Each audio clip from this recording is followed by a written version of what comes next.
I'm good. All right, we're going to get started straight away because we have 3 presentations to get through and we've each got half an hour.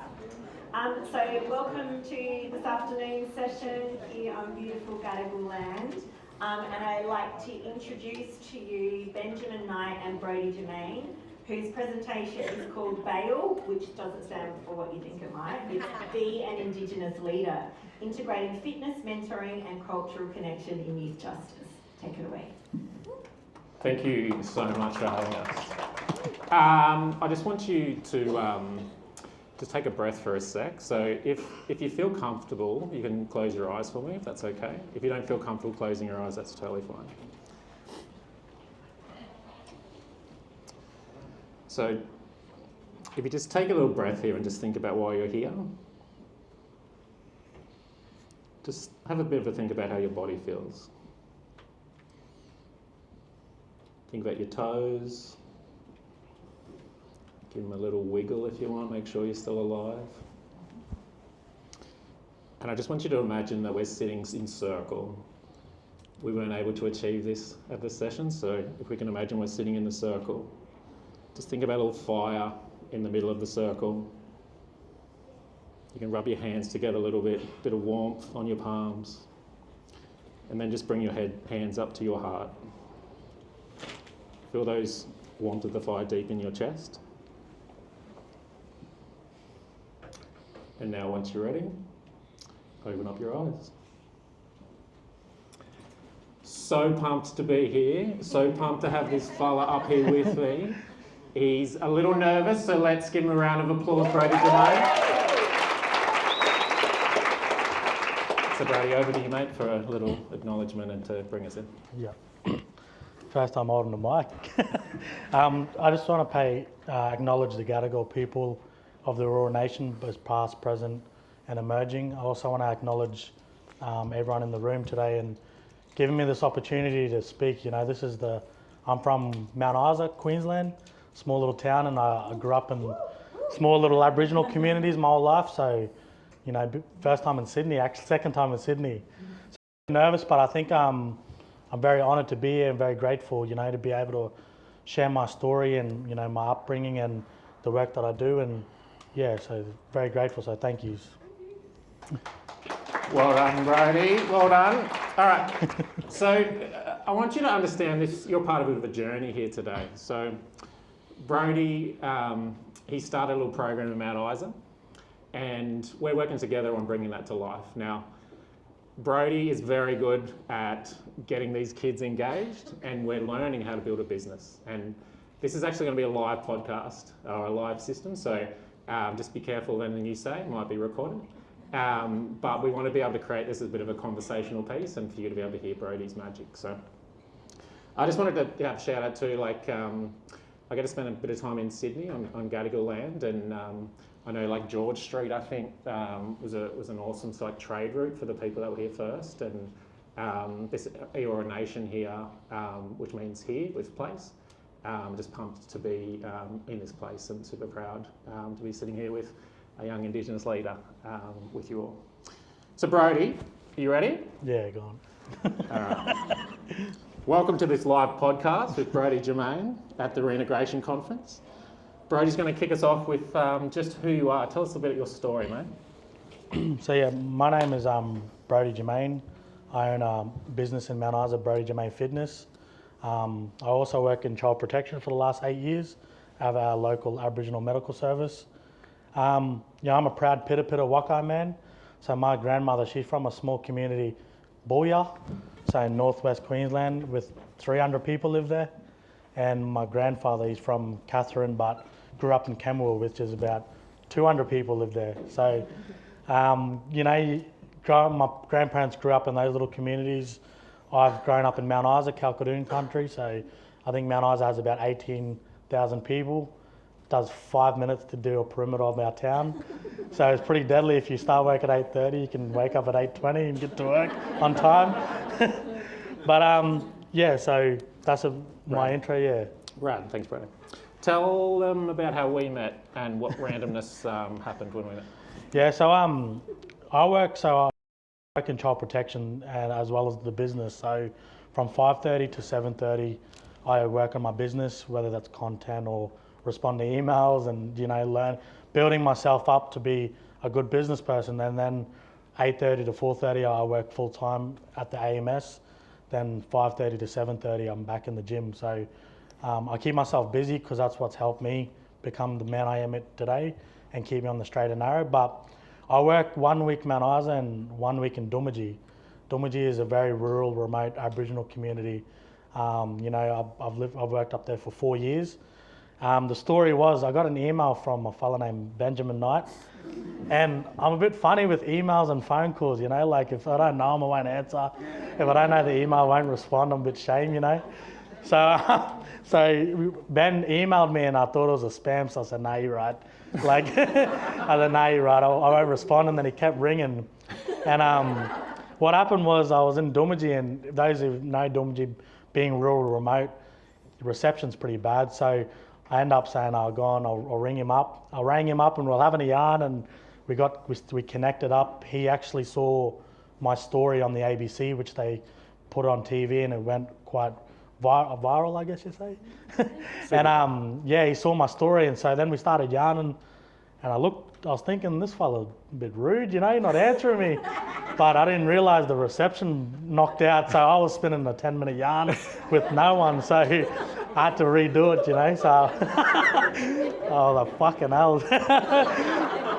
So I G'd myself up again, G'd myself up again, rang him up, and then we had that yarn and we connected up. So, Benjamin has been a real important person in my life, He's built me my confidence. He's got me here. I'd never think I'd be in Sydney. My second time, I never really left Mount Isa. I had seafood for the first time last year, I didn't even know what Uber was till last year. I know what Uber Eats is, as you can tell.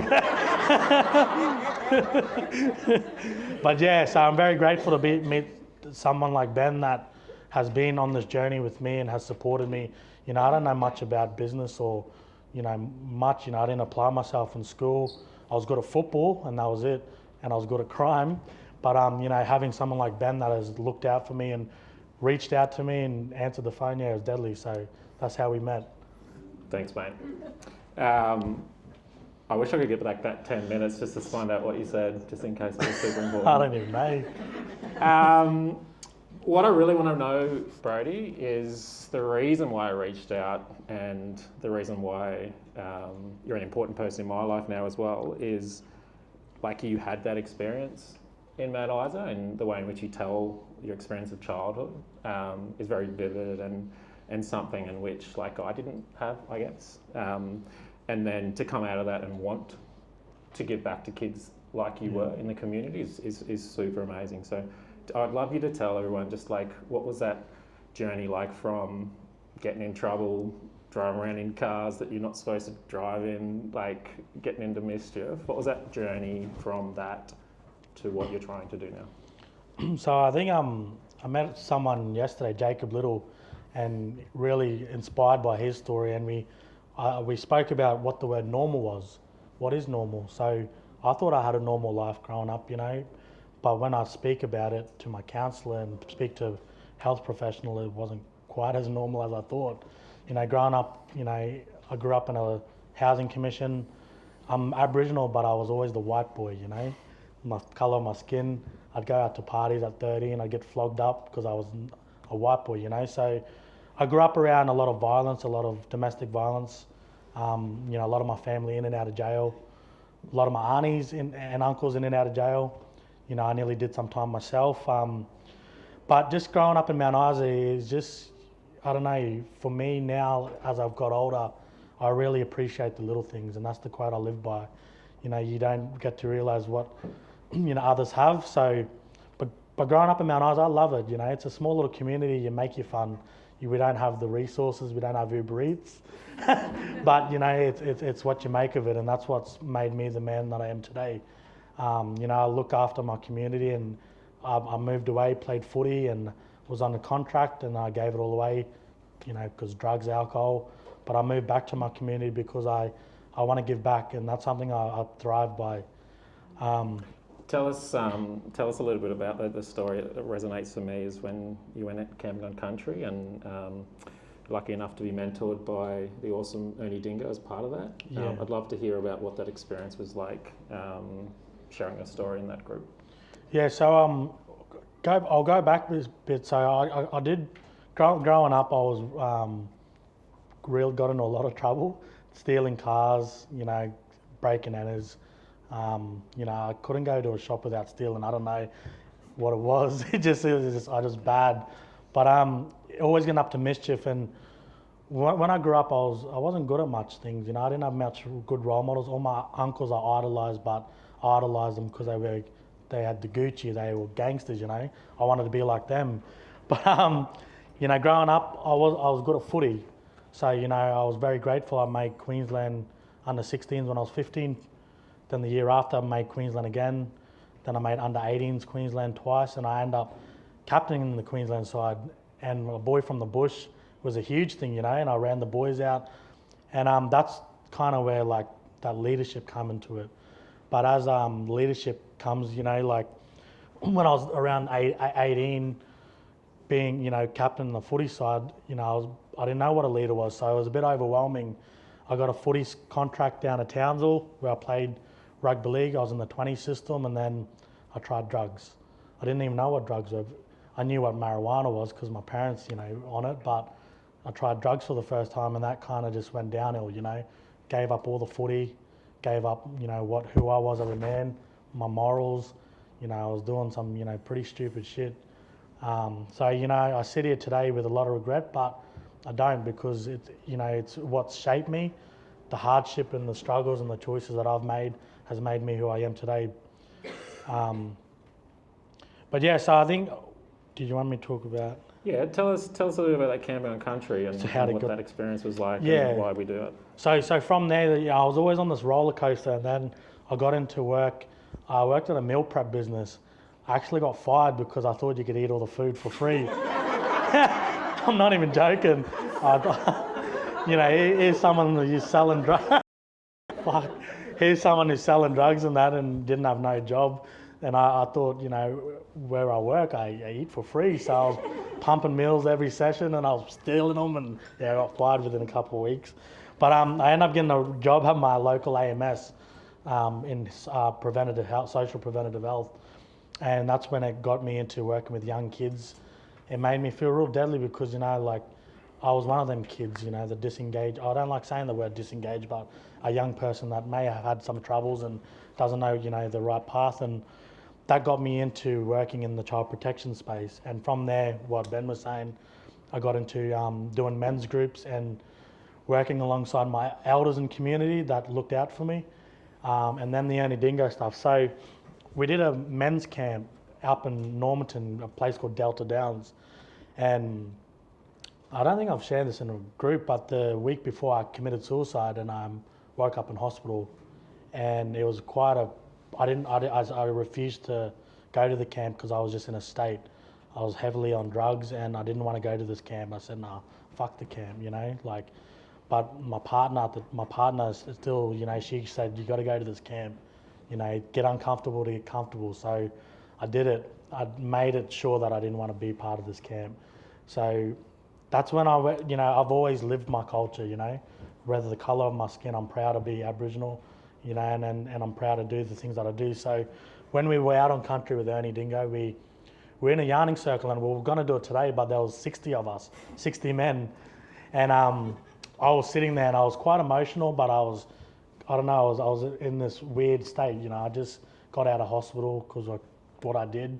I hung myself and I thought it was it, or woke up. And Ernie Dingo come up to me and he said, brother, he said, you all good? I said, yeah, I'm all good. Typical male, eh? I said, yeah, I'm all good. And he said, good, because I'd like you to speak. I said, nah, fuck that, I'm not speaking. I said, no, I'm not speaking.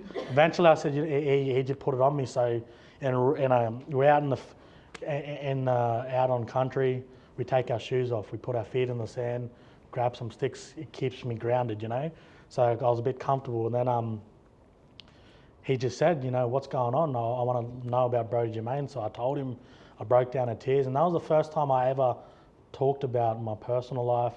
I think I talked for about 20 minutes, and that was the first time anyone's given me an opportunity to speak up, because I'm a bit shamed normally. I keep to myself and always have, I'm very independent, so that experience has led to what we're doing now. So, Ernie's given me his Camping on Country program, and I've been facilitating it throughout Mount Isa Lower Gulf, and we've had over maybe 500 men that we've taken out on country, over 9 camps all throughout the Gulf, and that's why I'm here today. I think that's my purpose. Giving back to my community and helping men across Mount Isa Lower Gulf. So cool. Yeah, round of applause.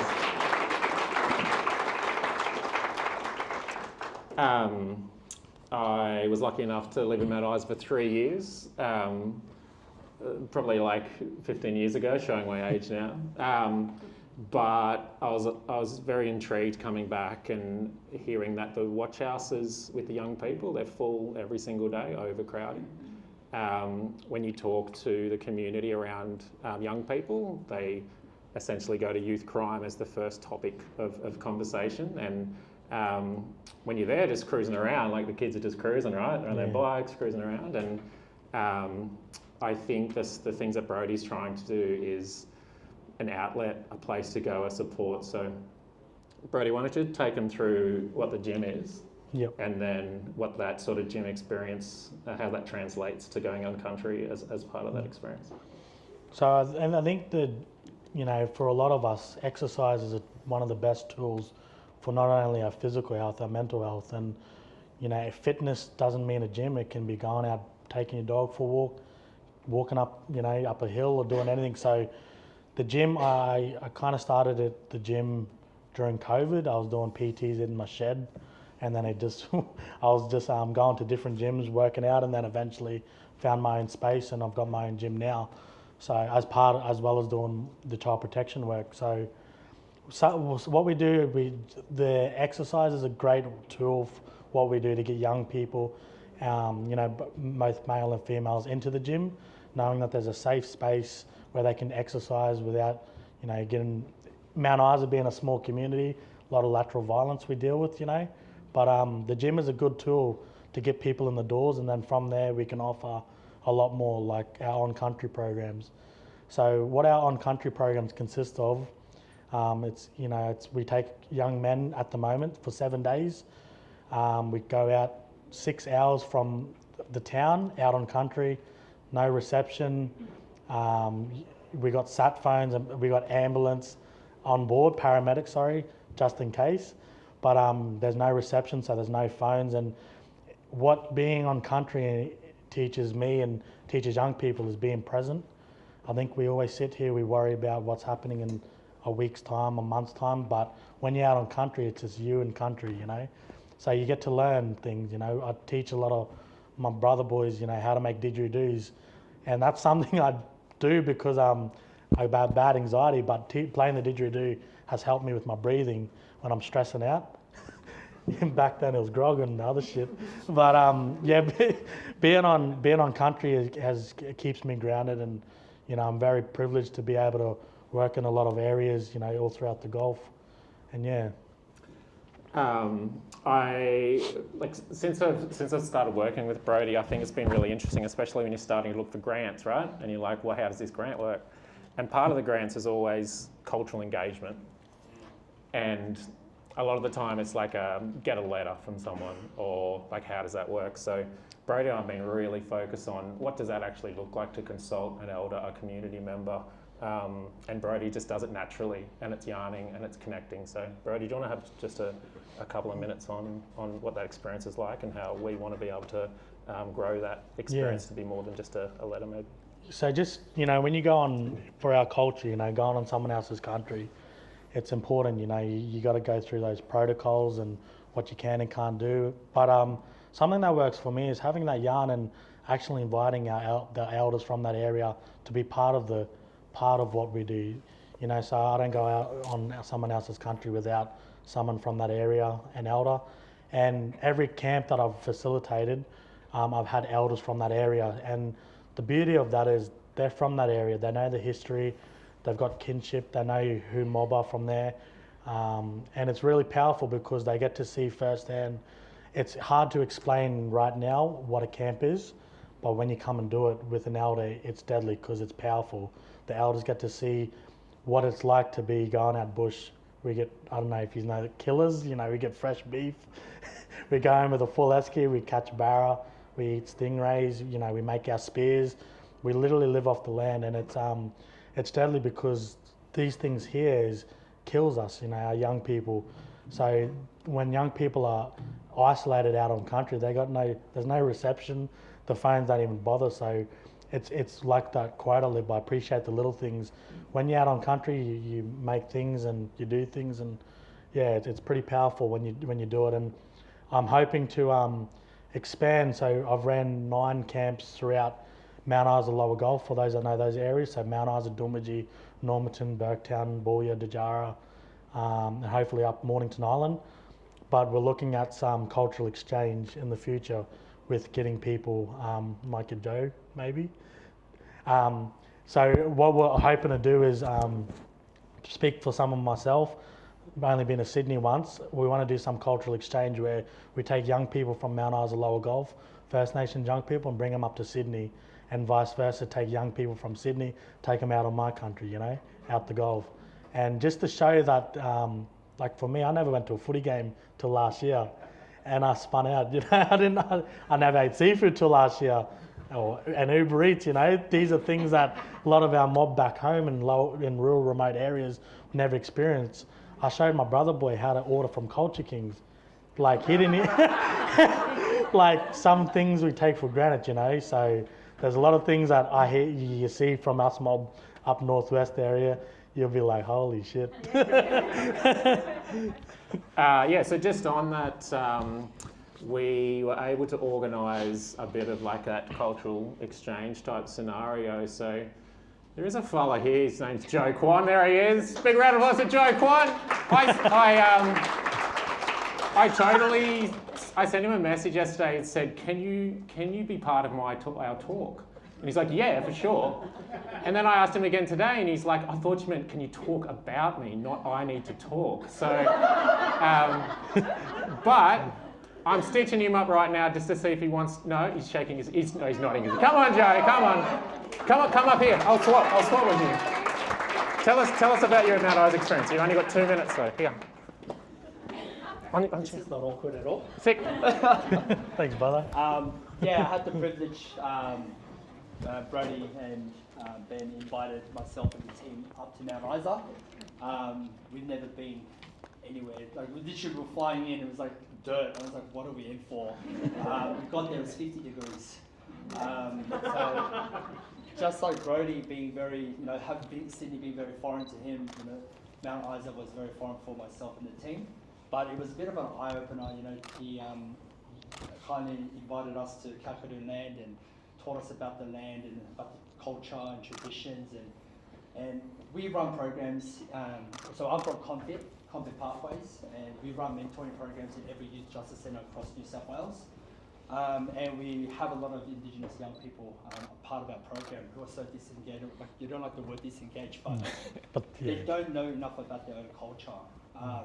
I'm not Aboriginal, but when I went there, I learned so much. And I came back and talked to our young people. They had no idea. And they were Indigenous young people. And I said, how cool would it be if we could get our Sydney kids over to Mount Isa and then have all the Mount Isa kids who've never seen a building over 5 stories tall to come to Sydney, and we've got partnerships with corporates like NRL, who will offer tickets to go see a footy game, and how cool would it be if we can kind of open up the mindset of young people in regional areas like this, and just start to show them that there are more opportunities than what's in Mount Isa, and what they can bring, ideas that they can bring back to the towns. Yeah. So that was the concept and the idea what we wanted to do to collaborate. And Brodie was saying he's grateful for all the little things, and that's a lot of things that we teach in our programs, which we call the G code, which stands for gratitude, goal setting, and being grounded. And we thought there were so many synergies, and we're about to launch our mentoring program in Mount Isa this September, which will be partnered with Brodie and with Ben. So we're really looking forward to it. Thanks, brother. Right, mate, stop. Thanks, brother. Stop doing such a good job, mate. Showing me up here. Thank you so much. Thanks, Joe. Thanks, mate. But to add to that is like having that opportunity with Joe and the Confit team. Like once again, I was spinning out. Like I didn't know what was going on, but when showing like something I grew up with Mount Isa, I lived out the bush my whole life, you know. So when I took Joe and his team out bush, they were all looking around. Joe was jumping around for snakes, and us boys, like when we used to get drunk, you know, we used to go out and catch crocodiles. So I'm saying to Joe, "Bros, like I'm gonna catch a crocodile this week." He's like, "No, you're not. You're not gonna catch a crocodile." And like, so just showing like stuff that we did, catching snakes and hunting, fishing, and that, like what is the word normal we talked about. So it was really, really awesome to have a mob from Sydney come to Mount Isa, and the idea, Joe, come about this cultural exchange. And I'm very grateful to be, you know, in partnership with Confit, and also, you know, giving an opportunity where young people that would probably never leave the bush come to the city. That's amazing. So good. We're going to have to wrap up soon, which is pretty wild. But one thing that Brodie's been working on is this whole idea of self-promotion and getting things out there. So where can people find you, Brodie, and find information about you? So just on Instagram at Brodie Germain Fitness or Facebook. We're actually looking at it, nearly finished the website. So we'll have a website with all our content, what we offer, a lot of the camps I do with Ernie, our yarns, working in the youth justice space, child protection space. So yeah, so just Brodie Germain Fitness on Instagram for now, and then stay tuned. And so we do have time for a few questions. I'm going to run around with the microphone. Anyone got questions for Brodie? Or me, but you don't have to talk to me. Hey mate, yeah, good to meet you this weekend. This week, it's not a weekend yet. But do you guys do you work just with males, and what's stopping you from working with females if you don't work with females? So I think it's just what's appropriate, you know, it's protocols for us, you know, men with men's business. It's just trying to find I'd love to work with women, but culturally I just couldn't, and it's not part of the protocol. So eventually we'd looking at employing a Indigenous female to work with the women. And the beauty with that will be I'll work with the men, that worker works with the women separately with men's and women's business, but then we come together and we share our knowledge. So that's the goal, hopefully, yeah. Sorry, to add to that, I currently have 5 employees work for my business. Out of the 5, 2 of them are from the residential campus, and they're from one from Booyah and one from Mornington. So they're real shy little fellas, but I've got a male and a female working, and I'm hopefully going to get them to do a Cert 3 in fitness and cover the cost. So and the other workers, they do the morning classes and when I'm in Dormitory. So yeah, so I got 5 employees at the moment, hopefully 6 with a female. Yeah. Hey Brodie, just want to say that you are a remarkable, incredible, beautiful young man. Thank you so very much for being here, and I would like to formally invite you to come to Melbourne. Woo! Where's that? Gone. Oh. It's been cold, hey, Brodie. Nah, thank you for that.